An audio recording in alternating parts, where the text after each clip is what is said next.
মালদ্বীপে থাকা সত্ত্বেও আমি ভালো কোম্পানিতে ভিসা লাগাতে পারছি না।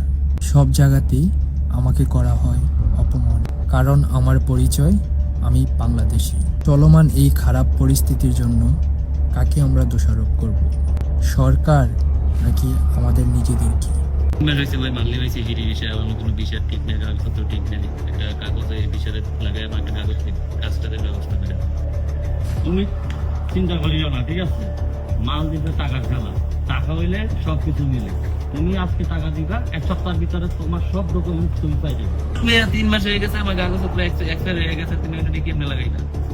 তোর বেলা তুই কাগজপত্র নিয়ে টেনশন করছিস কি নাই? তুই আমার এখন $500 নেই, সবকিছু আমি করবো। 100, 200, 300, 400, 500 এরকম চাই ঠিক করে দিবেন। অন্যের দেশে থেকেও আমরা জালিয়াতির মাধ্যমে অবৈধকে বৈধ করে যাচ্ছি। নানান রকম অপকর্মের পাশাপাশি এখানে আমরা বিভিন্ন রকমের বিশৃঙ্খলা করে আসছি।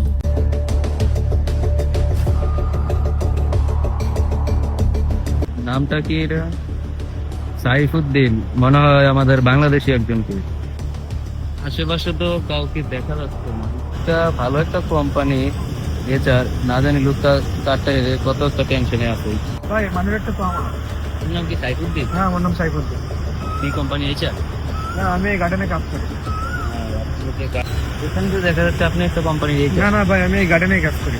আমি এই যে আপনারা কাজ করে যাওয়ার পথে মানিব্যাগটা পড়ে গেছে। এখানে তো কোম্পানি এচার, আপনি গার্ডেনে কাজ করেন? হ্যাঁ ভাই, আমি গার্ডেনে কাজ করি। ধরুন ভাই, আপনি বুঝবেন না, তাই না?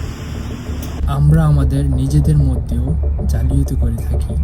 এছাড়াও বিভিন্ন ধরনের অপরাধমূলক কর্মকাণ্ড আমরা অনেক দশক ধরে করে আসছি।